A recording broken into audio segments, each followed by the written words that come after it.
Sabado mga ka-agri ay naging tampok sa ating programa ang pagsisimula ng wet cropping season na kung saan bising-busy na naman ang ating mga magsasaka sa paghahanda ng kanilang mga sakahan, habang ang iba nating mga ka-agri ay nakapagtanim na. Ito ay sumasalamin lamang sa panunumbalik ng sigla ng kanilang mga sakahan dahil sa nakararanas ng mga ito ng pag-ulan.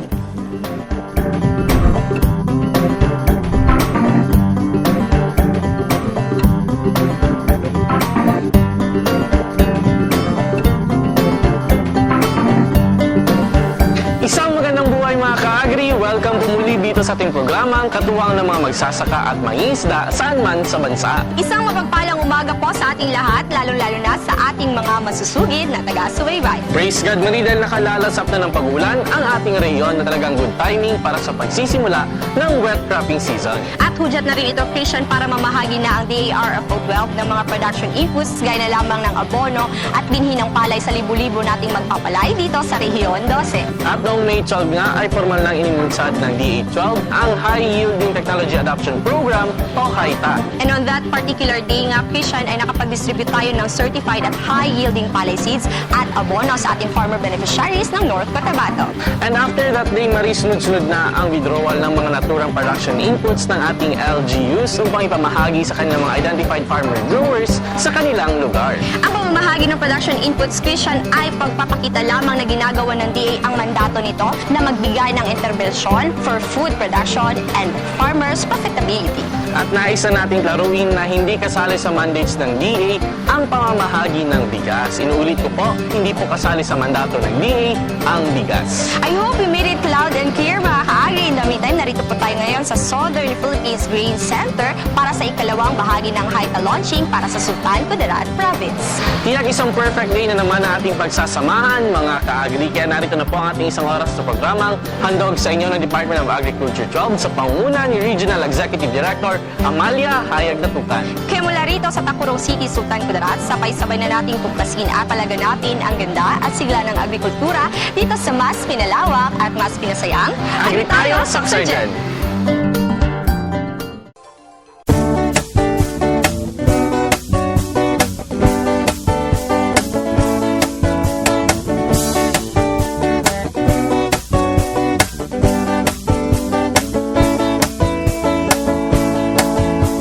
Magkamit ng dagdag na kalaman upang saka palaisdaan mapagkakitaan ng mamamayan sa agrikulturang pangkabuhayan.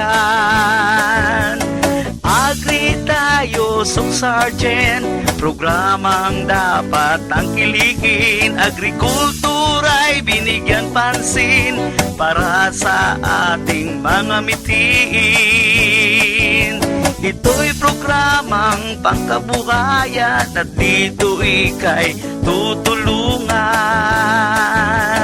Agri tayo, Sergeant, programang dapat tangkilikin. Agrikultura'y binigyan pansin para sa ating mga mitiin. Agri tayo, Sergeant, programang dapat tangkilikin. Agrikultura'y binigyan pansin para sa ating mga mitiin. Agri tayo, Sergeant, agri tayo, Sergeant, agri tayo, Sergeant, agri tayo, Sergeant.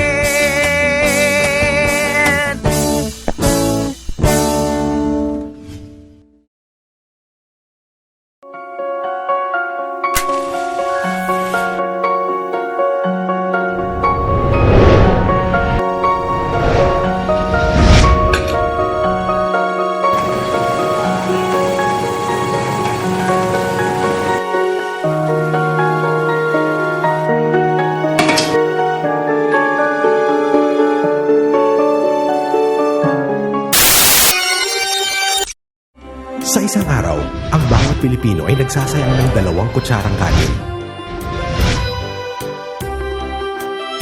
Katumbas ng mahigit na 1.7 million kilos kada taon na kayang magpakain ng 2.7 million Filipinos.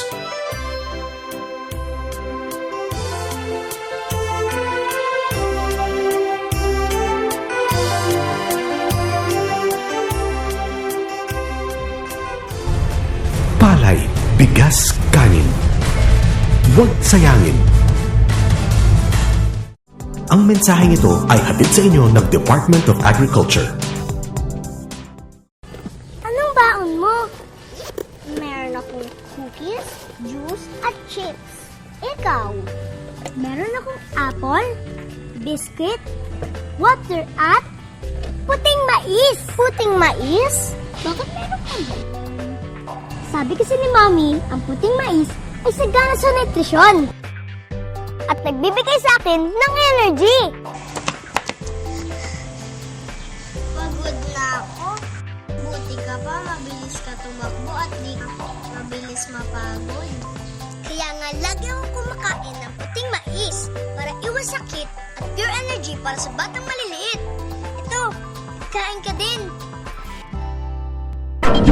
Sa ulo ng mga balitang agrikultura ngayong linggo, ikatlong bugso ng Community Outreach Program ng DA Region 12, isinagawa sa 3 bayan. High Yielding Technology Adoption Program, formal na ring inilunsad sa 3 pang lalawigan ng Rehiyon 12. At Agriculture Secretary Proceso Alcala, umaapila sa publiko na suportahan ang bagong administrasyon. At para ihatid sa inyo ang detalye ng mga balitang ito, narito si Miss Nelma Limba Ambuludto.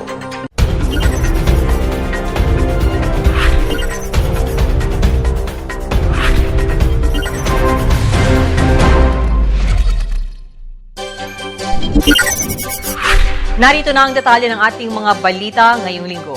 Mga ka-agri, nagpapatuloy ang Community Outreach Program ng Department of Agriculture 12 upang maghatid ng tulong sa mga komunidad na nakakaranas ng kagutuman. Noong May 20, panibagong bugso ng rice distribution ang ikinasa ng ahensya, katuwang ang mga grupo ng mga magsasaka sa 3 bayan sa rehiyon. Mula sa Malungon, Sarangani, Maki-Agribalita kay Edgar Alan Pasaol. Mahigit sa 1,100 magsasaka ang nabigyan ng tulong sa tuloy-tuloy na isinasagawang Community Outreach Program ng Department of Agriculture 12 para sa mga napiling munisipyo sa rehiyon. Ayon kay Regional Executive Director Amalia Hayag Datukan, nagpapatuloy ang Community Outreach Program ng Department of Agriculture upang maghatid ng tulong sa mga komunidad na nakararanas ng kagutuman. Noong ika-20 ng Mayo, panibagong bugso ng rice distribution ang ikinasahan ng ahensya, katuwang ang mga grupo ng mga magsasaka sa bayan ng Lake Cebu ng South Cotabato, Colombio sa probinsya ng Sultan Kudarat at sa bayan ng Malungon, Sarangani Province. Sa pamamagitan ng suporta mula sa mga empleyado, mga kaibigan ng DA at iba pang mga lokal na pamahalaan, namigay ng mga pakete ng bigas at sardinas sa mga magsasaka at mga indigenous people sa mga nasabing lugar, dagdag pa ni Direktor Datukan. Labis-labis naman ang taos-pusong pasasalamat ng mga tumanggap ng nasabing tulong. Ako ang isa sa mga nakakuha o kabugas gikan sa DI. Daghan kayong salamat sa nagtabang kini o sa mga gobyerno sa tanang nag-donor. Daghan kayong salamat. Salamat sa kay kuha ni pugas gihatag sa mua. Dili man mi kuan magkinanglan kay sila nagluoy sa mua sa Corn Barak. Salamat sa ang nagduaw sa mua kay ang panalangin gihatag sa mua kay dili kami mangita kun dili ira no mangita sa mua. Wala nga mong salamatan karon kay katag ni kuan sa kapitan sa Malungon o si Vice Mayor, salamat sa among kahatag sa mua, bisan pa ilang mga kauban. Daghan salamat. Daghan kayong salamat sir sa panalangin. Dili lang gikan sa inyo, kun dili gikan jud sa Ginoo. Kay tungod sa kadugay nga El Nino nga moabot diri sa Sitio Calon Barak, daghan kayong salamat. Matatandaan na ang nasabing Community Outreach Program ay regular ng ginagawa ng DA sa mga malalayong lugar sa mga nagdaang taon sa pangunguna pa rin ni Direktor Datukan. Sa taong ito, ipinagpatuloy ito sa Datuladayon sa bayan ng Arakan, North Cotabato noong Enero 16 na sinundan naman sa mga bayan ng Makilala, Tulunan, Magpet, President Rojas, Antipas at Arakan noong Abril 9. Ang nasabing aktibidad ay sinagawa din sa Tiboli, South Cotabato noong Abril 30 at sa Bagumbayan naman sa Sultan Kudarat noong Abril 12. Ang nasabing aktibidad ay isang inisyatibo ng Regional Office kasama ang mga farmer leaders, mga attached agencies, mga pribadong sektor at mga lokal na pamahalaan upang makatulong sa mga mahihirap na magsasaka at mga apektado ng El Nino phenomenon. Nag-uulat para sa Agri Tayo Soc Sergeant. Ako si Edgar Alan Pasaon. Balitang PRDP tayo mga ka-agri, tiyak na mas magiging maliwanag na ang kinabukasan ng mga rubber farmers sa North Cotabato matapos mapagkalooban ng No Objection Letter o NOL ang Rubber Enterprise Project ng lalawigan na nagkakahalaga ng 14.9 million pesos. Ang proyektong ito ay pang-apat na enterprise project ng rehiyon na binigyan ng NOL. Mula sa Alyosa, North Cotabato, maki-agribalita kay Carl Ulysses Aguilion. 300 rubber growers ang tinatayang mabebenepisyuhan ng 14.9 million pesos na rubber sheet processing and marketing project ng North Cotabato na pinondohan ng Philippine Rural Development Project at isa sa katuparan ng Department of Agriculture. Ang proyektong ito na magbubukas ng daan upang makapag-produce, magproseso at mag-market ng sariling produkto ang 300 na mga magsasaka ay pangunahan ng lead proponent group na Mulch Marco o Muslim Lumad Christian Marketing Cooperative ng New Panay, Alyosa, North Cotabato. Nasa likod naman ng Mulch Marco ang mga cluster members nito na Antipas Cotabato Rubber Growers Association ng Antipas, Hugpong Mag-uuma sa Fatima Cooperative ng Kidapawan, Community-Based Forest Management Farmers Association ng Matalam at North Cotabato Rubber Development Cooperative ng Makilala.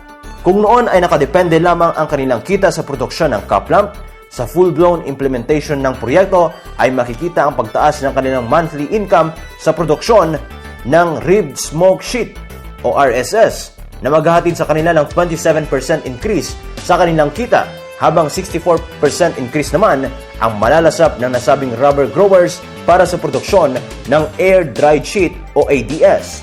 Ang Rubber Sheet Processing and Marketing Project na nasa ilalim ng Investments in Rural Enterprises and Agriculture and Fisheries Productivity o IREP ng PRDP ay nabigyan ng No Objection Letter o approval upang tumuloy ang proyekto nitong unang bahagi lamang ng taon. Ayon kay Paquito Lakihon, ang Mulch Marco General Manager, ang proyektong ito ay malaking tulong upang matakasan ng mga rubber growers ang kahirapan. Una-una, kapasalamat ko sa programa sa PRDP. Gihatagan niya window nga mo makadawa sa kapobrehon ang mga mag-uuma, especially ang rubber farmer. Inihayag nito na magiging mahirap ang implementasyon ng proyekto, ngunit dahil sa malakas ang kanilang pananaw na mare-revive ang industriya ng goma sa lalawigan, buong puso pa rin silang umaasa na magtatagumpay ang proyekto. Nagpahayag din ng kagalakan ang mga leader ng mga cluster members na malaking tulong sa ikatatagumpay ng proyekto ang konstruksyon ng state-of-the-art facilities kagaya na lamang ng 2.8 million pesos na village-type processing facility. Ang proyektong ito ay ang pang-apat para sa Region 12 na aprobadong enterprise sub-project sa ilalim ng PRDP IREP o Enterprise Component. Ang iba pa ay ang Cassava Granules Production and Marketing Project ng South Cotabato na nagkakahalaga sa 39 million pesos na siyang unang enterprise sub-project sa buong Pilipinas at tinawag na World Class ng World Bank. Kasama rin dito ang Virgin Coconut Oil Processing Project na nagkakahalaga sa 43 million pesos at ang Enhancement of Production and Marketing of High Quality Abaca Fiber Project na nagkakahalaga sa 35 million pesos na kapwa-kabilang sa mga proyekto ng Sarangani.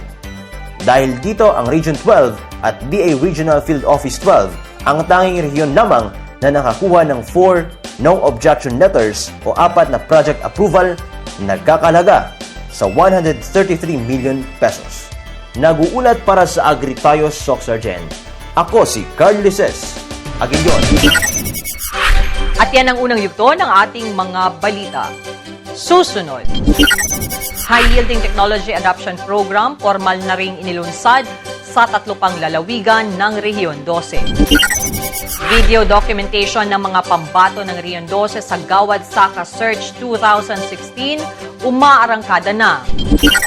At Agriculture Secretary Proceso Alcala, hinimok ang publiko na suportahan ang susunod na administrasyon. Sundan ng detalye ng mga balitang yan sa ikalawang bahagi ng ating Agri-Balitaan, dito lang sa Agri-Tayo Sock Sergeant. Alam niyo ba na higit sa 1 bilyong kataong pinagkikitaan ng pagsasaka ng palay? Ayon sa isang survey, ang palay rin ang isa sa pangunahing itinatanim ng mga magsasaka sa anumang panig ng daigdig.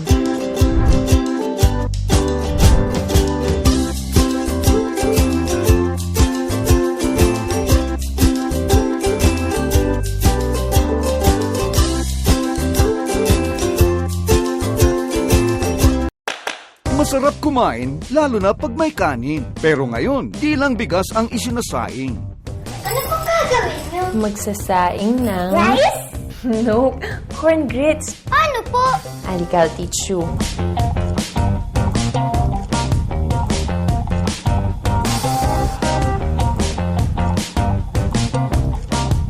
Kain na! Salami dyan! Boy, sarap na? Maisustansya pa! Ang mensahe nito ay hatid sa inyo ng Department of Agriculture.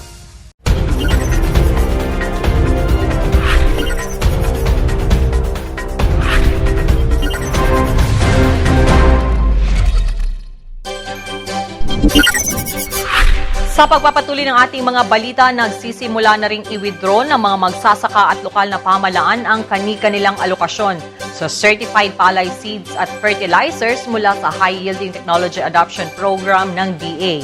Ito ay matapos ang serye ng paglulunsad ng naturang programa noong May 17 at 18 para sa South Cotabato, Sultan Kudarat at Sarangani.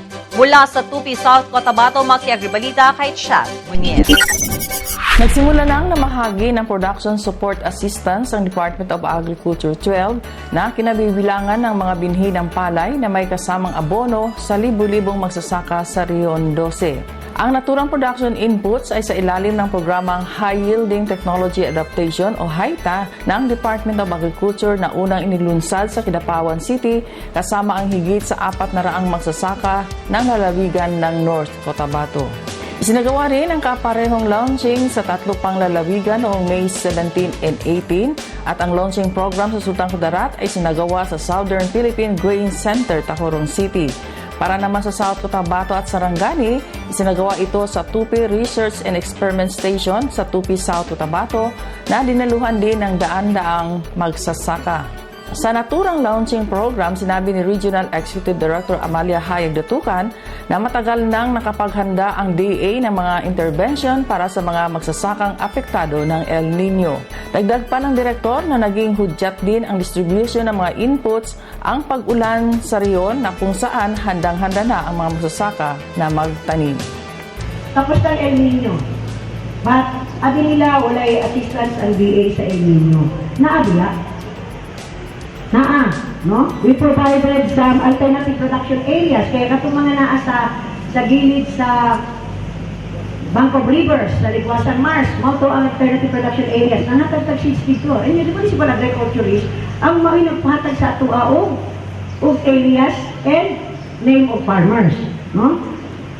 And then, nangatag po tag alternative crops, nangatag tag mga vegetables. Kaya katong area na dili makatanong og mais, pero nakatanong og mga melon, nakatanong og gulay, nakatwartal gapon sila, wala sila gigutom, no?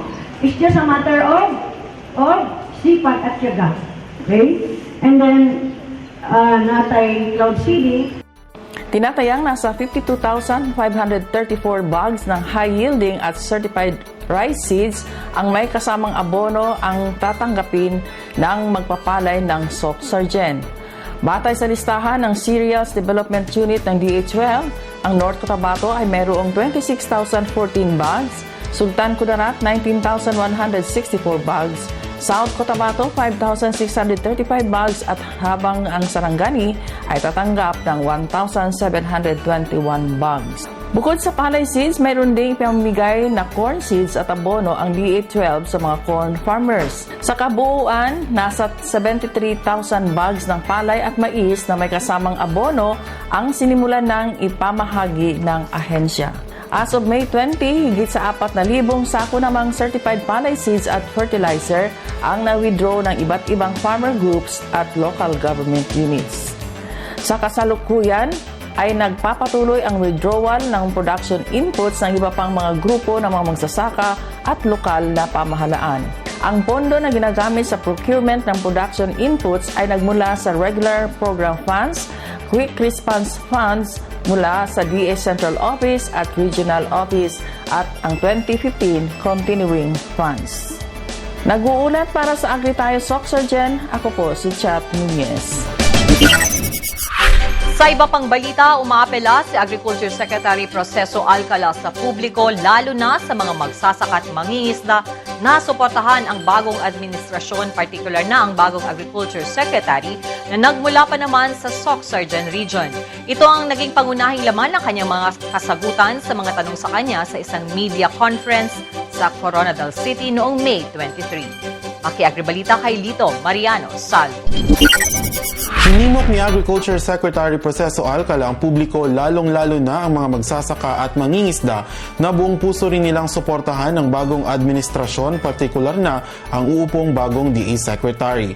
Ito ang sinabi ng kalihim sa isang media briefing noong May 23 sa Coronadal City kasama ang mga media man sa buong Soxargen. Pero bago ang isinagawang press conference, nagkaroon muna ng isang simpleng Thanksgiving program para sa kalihim kasama ang ilan sa mga farmer leaders sa rehiyon. Ipinaabot ng mga farmer leader na ito ang kanilang paghanga at pagpapasalamat sa kalihim bilang namumuno sa DA sa kanyang komprehensibong proyekto at programa na kung saan libu-libong magsasaka at mangingisda ang kasalukuyang nakikinabang mula sa mga ito. Sabihin ko lang talagang totoo, no, sa nangyari talaga sa amin sa Bagumbayan. Ihanitulan ko lang sa amin sa Bagumbayan, sir. Napakalaking development ang ginawa mo sa aming Bagumbayan, sa munisipyo ng Bagumbayan. Ang aming kabukiran, yung mga bundok namin, yung mga barangays, because mayroon kami 11 barangays na sa Upper Valley, hindi po napapasok yan ng mga sasakyan. Kabayo na po ang makakapasok doon. Mula nang umupo ka, binigyan mo kami ng mga programa sa regular program sa Farm to Market Roads. Ngayon, ang 5 barangay ng Bagumbayan sa Upper Valley, makapasok na makasasakyan at saka naging complete na yung mga aming mga daanan. So salamat sir sa mga nagawa mo sa aming munisipyo sa Bagumbayan. At saka marami ka pang natulong doon. May mga kalabaw, mga seedlings, at saka farm to yung mga farmers and race, lalo na sa aming mga asosasyon at sa kooperatiba. So sana sir, sana yung susunod na sekretary, sundin talaga yung mga nagawa mo dito sa Medyo 12. Una sa lahat ay aming pinapasalamatan yung lahat ng mga legacy na iniwan sa atin, lalo-lalo na sa ating mga post-harvest facilities. Number 1, yung ating mga solar dryer, hindi na talaga matanggal yan kahit kailanman dahil yung simento na iiwan sa atin. Na kailangan natin mga magsasaka. Pangalawa, yung ating mga taxi dryer na nandiyan at kalat, lalo-lalo na doon sa amin sa First District ng North Cotabato, napakarami kami nakuha dito sa ating mahal na sekretary at ganoon din sa ating mga Ray, ang ating mga botiga, ang ating mga palay seed, ito yung last na namin nakukuha at higit sa lahat, yung nakakalap din na mga rice processing center 2, 1, and 3. And then, hindi lang yan. Ito po ay ang mga legacy na hindi natin makakalimutan para mag-post time na kahit ano pang pansira nila kayo ako sa ngayon, nandiyan nakaalaala pa rin at isip ng mga pamayan dahil sa mga proyekto gaya ng ating mga mechanization program. Nandiyan yung ating harvester. Kahit ang mga pansira nila yung harvester, under time sa Luzon, tinatawag nila na halimon, pero dito sa atin ay napakalaking na itulong. Harvester, yung ating mga kumiglig, bako-bako, ang tawag natin yan, ang tawag dito sa Department of Agriculture, during yung kukunin dito natin ay yung mga contractor. Samantala, ipinagmalaki namang muli ni Regional Executive Director Amalia Hayag Datukan na simula 2011 sa ilalim ng pangangasiwa ni Secretary Alcala ay lumobo ang pondong inilaan sa rehiyon. Nag-uulat para sa Agri Tayo Surgeon. Ako si Lito Mariano Salvo.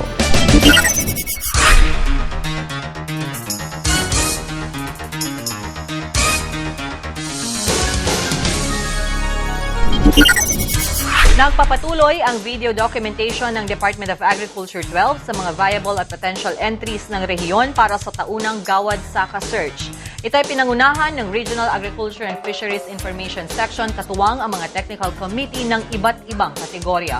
Ang audiovisual production o AVP ay isa sa mga rekisito na dapat i-comply ng bawat nominee kasama na ang kanilang scrapbook.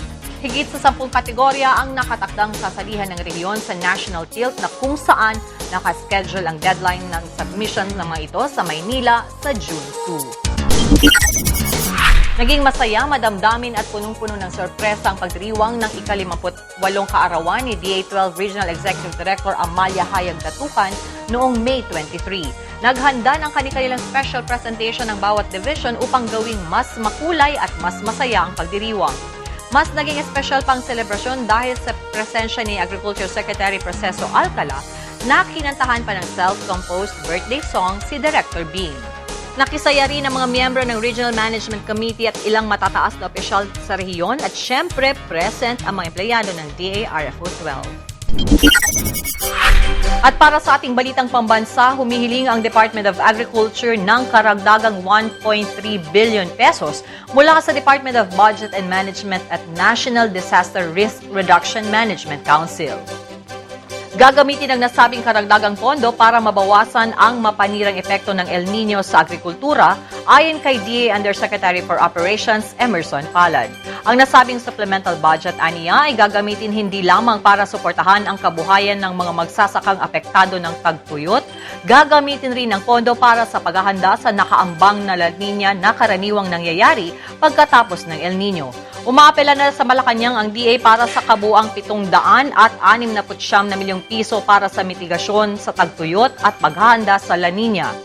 Binigyang diin ni Yusek Palad na nagamit na ng DA ang Quick Response Fund nito na nagkakahalaga ng higit sa 370 million pesos na ipinamahagi sa mga apektadong rehiyon. Inirerekomenda ng pamahalaan ang malawakang pagtatanim sa mga lugar na di epektado ng tagtuyot at ang pagsagip sa mga lugar na nanganganib sa pamamagitan ng angkop na patubig at pagtatanim ng short gestating crops. At yan ang naging kalipunan ng ating mga balita ngayong linggo. Huwag bibitiw dito sa Agri Tayo Surgeon. Alam niyo ba na ang kape ay isa sa most traded commodities sa mundo kasunod ng langis?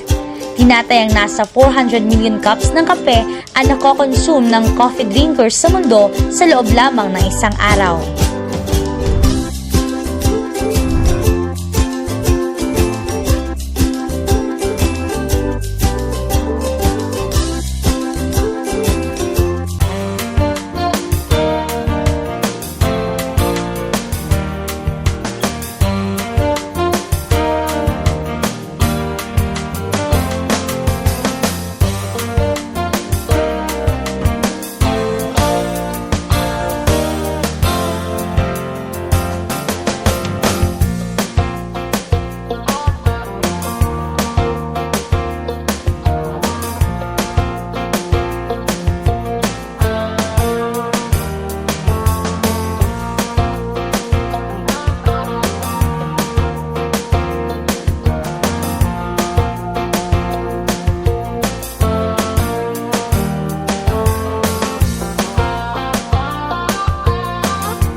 Ako pala si Jerry Palomo, isang presidente ng Irrigators Pasidum IE Incorporation sa Tacorong Cases Irrigation System. Dahil sa Haita, tumaas po ang aming harvest, nakaabot kami ng 100 kabans per hektar. Iba talaga yung seeds ng Haita kasi certified yung binibigay nila. Kaysa dati naming binhi na good seeds lamang yung ginagamit namin. Ang impact na encourage kami na maggamit ng hybrid seeds kasi yung abot is malaki kaysa good seeds. Kasi yung hybrid, ang ano ng palay is maganda tingnan, walang nakataas sa kontra sa good seeds. Kaysa good seeds, maraming panyo, anong tawag yun sa Tagalog, yung mataas kaysa original. Yun ang kinaibahan ng hybrid, ng certified seeds kaysa good seeds. Iba talaga yung nabigay ng Haita ng mga seeds na certified. Message ko sa DA, ipagpatuloy yung subsidy sa farmers, lalong-lalo na ngayong panahon na dumaraan yung El Nino kasi nangangailangan din ang mga farmers ng binhi. So timing itong programa ng DA na nagbibigay ng binhi sa mga farmers kasi makatulong ng malaki sa kanila kasi wala na silang binhi na inipreparar sa ganitong season. Good morning, ako si Joel Cades from Libak, Barangay Salaman. Sa part sa Haita, sa last year 2015, so maganda yung harvest namin kasi yung sa area ko na 0.5 hectares, so umabot yung harvest ko na 64 bags, 70 bags, and then yung sa giyan ko sa kilo, bali 4.4 ang average na aking harvest sa 0.5 hectares. So yun ang ano doon kasi ang ginamit ko rin doon, so yung trichogramma na galing sa DA, no? Hindi ako gumamit ng yung chemicals part sa yung sa aking palayan. May kaibahan talaga kasi yung sa Haita certified seeds, hindi yung kung sa yun noon na yung ginagamit ko na yung kahit saan magkuha ng similya, so medyo mababa talaga yung harvest namin. So yung maganda ang impact ng yung sa binigay ng gobyerno, yung sa DA na yung sa Haita program. So sa pagkabuhayan naman, so yung mga anak ko nakaaral pa rin dahil sa yung malaki yung harvest ko sa aking farm. No, yung ano ko, so dagdag income sa aming pamilya. Sa mensahe ko sa Department of Agriculture, so, lalo na kay Director Ayag Datukan na lahat na ibinigay na mga programa na galing sa Department of Agriculture, so maganda talaga at nagamit talaga ng mga farmers kahit saang lugar. So yan ang ano ko sa kanila na gumamit kayo ng mga certified seeds. At sa ngayon naman na meron namang ibigay ngayon na yung Haita sa 2016, so sana madagdagan pa yung harvest nila. So yun lang. Ako si Glicirio Solocasa Jr., IA President ng Colondibos Communal Irrigators Association. Isa kami sa mga beneficiary sa programa ng DA nga ginatawag nga Haita. So far, ang naging harvest namin during that time, nag-increase din man sa mga 2 to 4% ang mga harvest ng mga mangunguma. Kag dako man ang nabulig sa mga farmers ang ini nga programa. Siguro may gamay gid man nga kaibahan kay tungod nga may mga interventions, may mga support nga abono, basi kung ini nga variety nga ginatag sang kuan sang DA, basi may mga gamay siyang mga element nga makapahatag dako sang production sang palay. So pan malaki ang impact, naging tumaas yung income ng mga farmers doon at saka medyo umangat din yung buhay nila Kasi nga nadagdagan yung income nila dahil doon sa programa. So far, para kay Ma'am Bing Datukan, maraming salamat po sa inyong tulong sa mga farmers, lalo-lalo na yung aming IA na beneficiary din ng mga programa ninyo. So maraming salamat po dahil nakabil po kami ng mga programa galing sa gobyerno, lalo-lalo na po sa DA. Ako po si Leonardo J. Kines, nakatira po sa Poblasyon Columbia Sultan Kudarat. Tungkol po sa haita na binigay po sa amin, medyo tumaas po kaunti yung production namin sa haita. Kasi sir, ang kaibahan kasi ng dating seeds namin ay yung ikumpara ko po sa haita, mas mataas talaga yung haita sir. Kasi yung dating seeds, yung mga inbreed rice lang kasi na ginagamit namin, maraming konselong ko pa, damo sa bag. Nakatulong talaga yung ito sa kabuhayan namin, sir. Kasi yung ibang mga farmers, nakakuan kami sa mga traders. So yung haita, yung patakaran po ng gobyerno natin na pasobre scheme. So ang ginanawa namin, yung iba, pagkatapos ng kuan, yung binabalik namin para isinasauli namin yung haita para makabil naman yung hindi nakabil. Ganun po, sir. Sa DA po, lubusan po ang papasalamat namin, papasalamat ng magsasaka po doon sa Columbio, lalong-lalo na po sa Alep Lumaga Communal Irrigators Association. Doon po sa amin, sa ibinigay nila na seeds, program na haita. At maraming salamat din po sa ating Pangulo ng Pilipinas at saka kay Ma'am Red Datukan po, sir. Alam niyo ba na ang Pilipinas ang itinuturing na pinakamalaking coconut producer sa buong mundo? Ang coconut oil ay isa rin sa top commodities na ina-export ng bansa sa iba't ibang bahagi ng daigdig.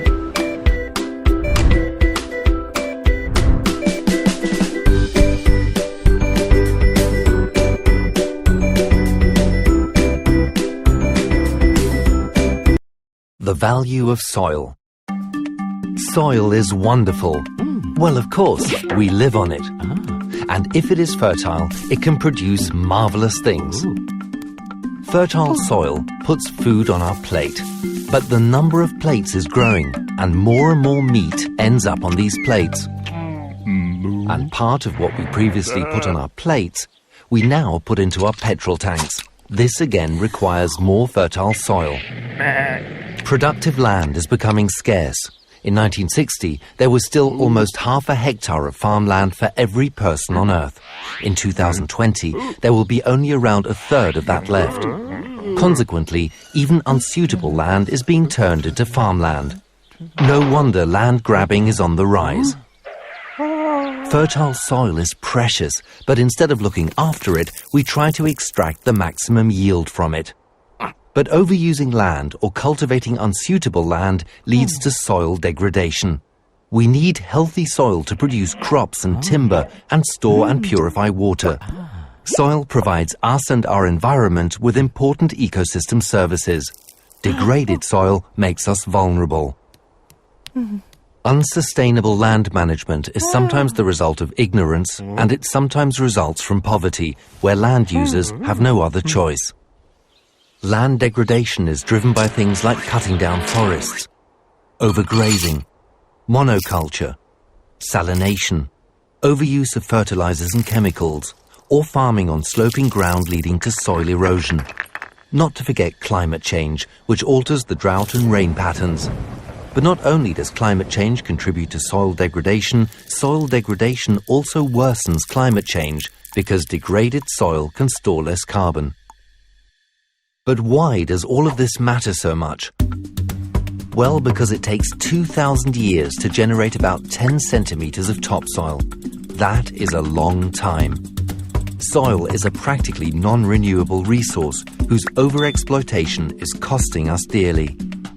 For example, Niger loses approximately 8% of its gross domestic product to overgrazing and excessive salinity in rice paddy fields. Solving these problems through sustainable land management would save 2/3 of this money. Globally, soil degradation is an expensive business. Already it costs every person on Earth $70 each year, which in total is about $490 billion. To this, one needs to add the indirect costs of environmental and humanitarian disasters, such as water shortages, yield shortfalls, or dust storms. The consequence is damage to health, forced migration, famine, and eventually conflict. But how can we prevent this? First of all, it is very difficult to take all these possible consequences into account in planning processes because it is so hard to recognize the true costs of our inaction. With the right figures, we could make the right decisions. We have to include the value of the soil services and the cost of land degradation into our calculation. Then it becomes obvious that using soils in the way that most of us do today is simply not economically viable in the long run. To solve this problem, we set up the Economics of Land Degradation Initiative, ELD. We want to find out more about these actual costs by bringing together scientists, decision makers in politics and industry, and local land users, and we want to take a global approach. How high are the costs of inaction? What are the potential benefits of adopting sustainable land management practices? What needs to be done? Land degradation has to stop. Knowledge about the costs must be passed on and become part of the decision-making processes. Sustainable land management isn't free, but in the long term it is the much cheaper option. It is the only way to preserve one of mankind's most precious assets, the wonderful, fertile soil.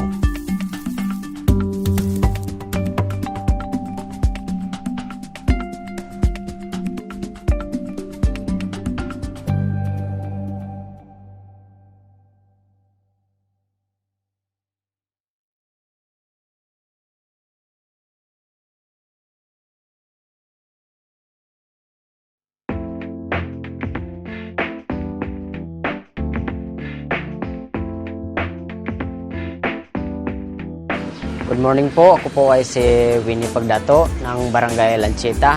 Nandito po kami ngayon sa NFA Buildings ng Tacorong.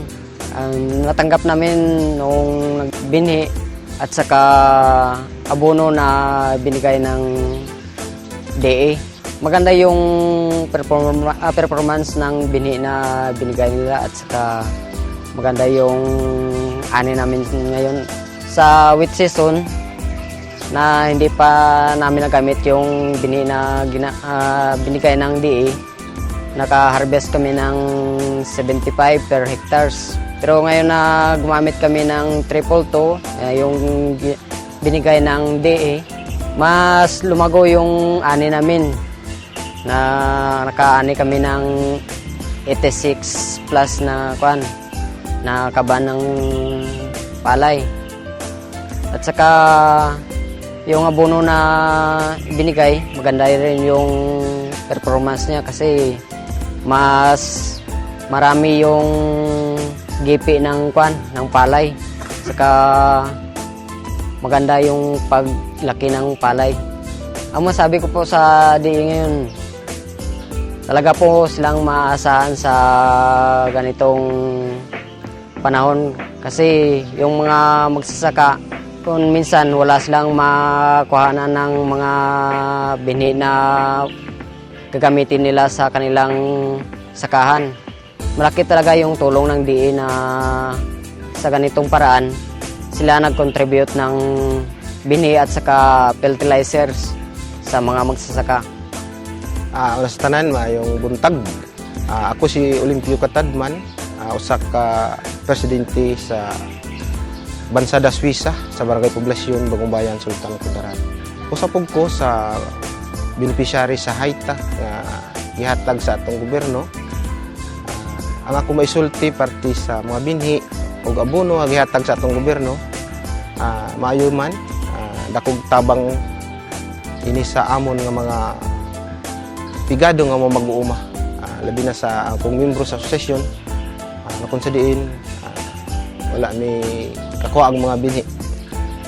Pati sa production, sa binhi namo nakuha niaging cropping, okay man kay medyo mitaas ang among production.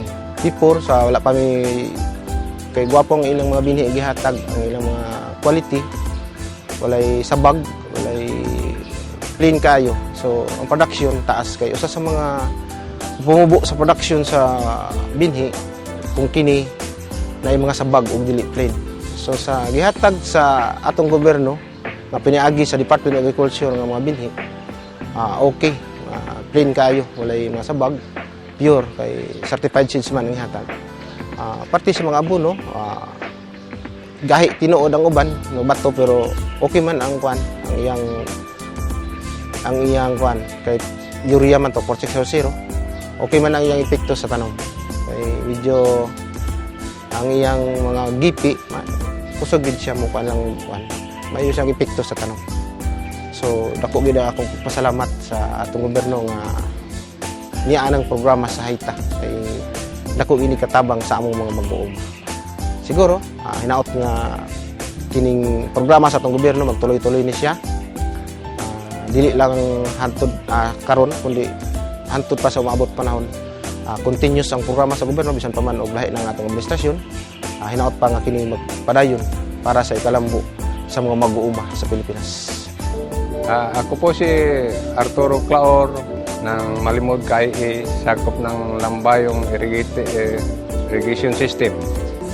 Mas maganda talaga yung certified kaysa yung dati na ginagamit namin na kasi yung ginagamit namin dati mga ano lang, inbreed lang. Sa Hayta, maabot kami ng 110 to 120 per hectare. Samantalang yung inbreed, hanggang 90 lang per hectare. Ako bilang isang irrigator, nagpapasalamat ako sa DA sa magandang seeds na pinagkaloob nila sa amin. Kami ay umani ng maganda. Kung hindi dahil sa Hayta, hindi kami nakabayad sa aming mga pagkakautang. Umangat ang aming pangkabuhayan ng dahil sa Hayta. Dapat may pagpatuloy yun para umasinso pa ulit umasinso yung mga magsasaka dito sa region ng Region 12. Alam niyo ba na ang nilutong patatas na may kasamang balat ay isang magandang source ng dietary fiber? Ito ay nagtataglay ng 4 na gramo.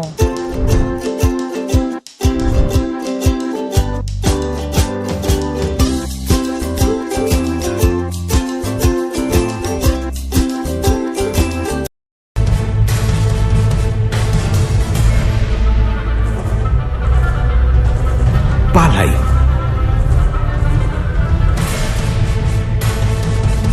bigas, kanin,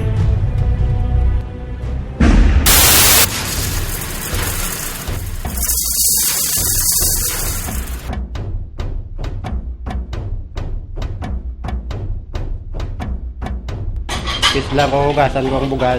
Gusto ni Huwad ko sa balde. Magamay na lang ang bilhin ng tubig. Madala.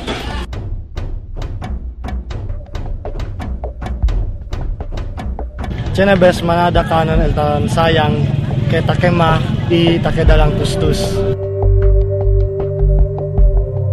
So, pwede obserba ng mga okasyon, tiyan kita, nada hente ta saka manada kumida, specialmente con el canon.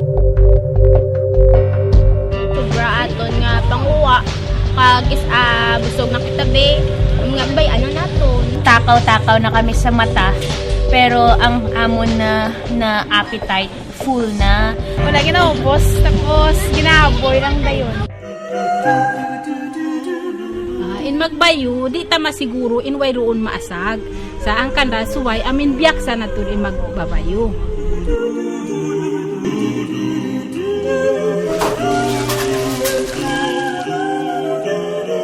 Kung kaisa man ang nagatigang sa amon, magkilis siya, hindi mo siya maibitar nga wala sang may madala nga bugas.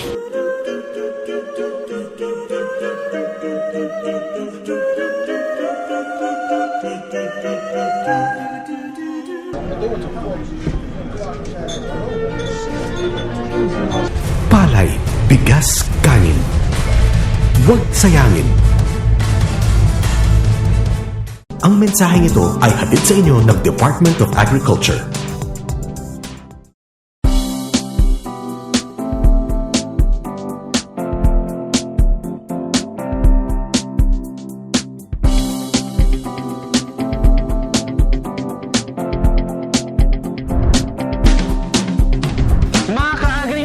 Salamat po sa inyong panonood sa ating programa ngayong araw. At kung may mga kilala po kayong mga magsasaka na hindi pa nakakatanggap ng mga proyekto mula sa DA, marapati naman po na ipagbigay lang sa inyong pinakamalapit na agriculture office sa inyong lugar. Dahil kahit napupuntahan man natin ang saang sulok ng rehiyon sa pamamagitan ng ulat sa bayan, ay baka meron pa tayong mga farmers na hindi nare-reach out dahil ang laki naman kasi ng Soc-Surgeon Region.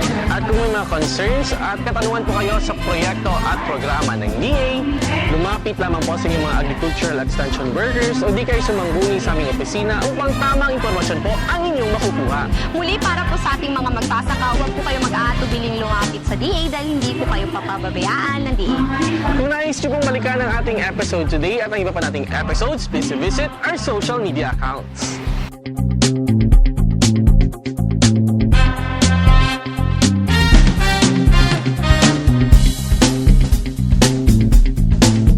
At narito naman po ang mga broadcast channels kung saan ninyo mapapanood ang ating programa tuwing Sabado.